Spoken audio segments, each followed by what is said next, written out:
نبی پاک صلی اللہ علیہ وسلم ایک صحابی کے گھر گئے، ان کی شادی ہو چکی تھی، ان کی بیوی نے حضور علیہ الصلوۃ والسلام کے لیے کھانا بنایا۔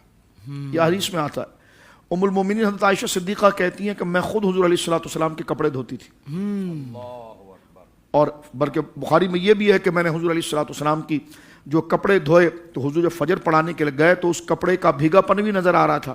یہ بھی حدیث پاک کے اندر موجود ہے۔ یعنی یہ خدمت کے وہ جذبات ہیں جو جناب سید عالم صلی اللہ علیہ وسلم نے کیا ہے اور کے ساتھ ہوا، اور آپ نے یہ ارشاد فرمایا حقوق میں سب سے پہلا حق اس اعتبار سے ماں باپ کا ہوتا ہے۔ میں اس کو اس انداز میں پیش کرتا ہوں کہ حقوق العباد میں سب سے پہلا حق حق مصطفیٰ ہے، سبحان اللہ، وہ حضور کا حق ہے۔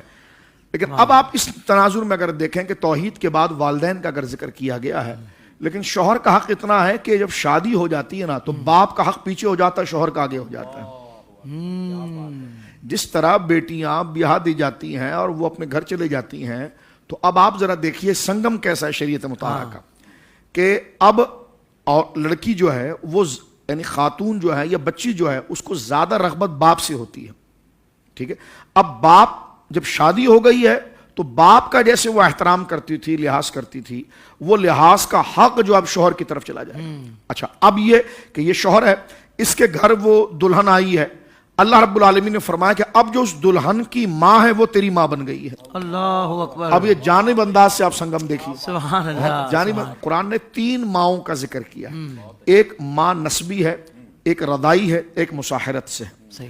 ماں نسبی وہ ہے جس کے صدف اور بطن سے ہم پیدا ہوتے ہیں، ماں رضائی وہ ہے جو مرضعہ جس نے دودھ پلایا ایک بچے کو، 2.5 سال سے کم عمر کا اگر بچہ کوئی کسی خاتون کا دودھ پی لے تو اس مرضعہ کا وہ بچہ ہو گیا، بیٹا ہو گیا دودھ پلانا۔ تو یہ بھی نسب کا اور رضاعت کا رشتہ ایک جیسا ہے۔ اور تیسرا رشتہ ہے مساحرت کا، وہ سسرالی رشتہ، شادی کا رشتہ، کہ جس میں ہماری شادی جہاں پر ہوتی ہے تو جو ہماری ساس ہے وہ ہماری ماں کا درجہ اختیار کر جاتی ہے۔ اللہ اکبر۔ اگر ایسا ہو کہ ہماری اگر نبھ نہ سکے اور وہ خاتون جو ہماری بیوی ہے وہ ہمارے نکاح سے اگر چلی بھی جائے تب بھی اس کی جو ماں تھی اس سے نکاح جائز نہیں ہوگا، اس لیے کہ مساحرت کے اعتبار سے وہ ماں ہے۔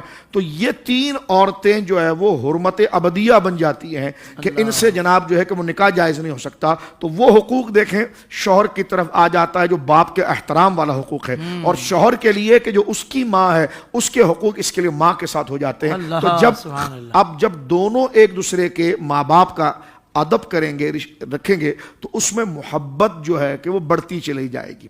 اپنے اب ظاہر سی بات ہے یہ بچی گئی ہے اس گھر کے اندر اور وہ دیکھ رہی ہے کہ جناب وہ خاتون جو شوہر کی ماں ہے اور میری ساس ہے، سارا نظام اس کے پاس ہے، اب وہ سارا کام کرے گی، وہ بڑھیا کرے گی، اس سے پوچھا جائے گا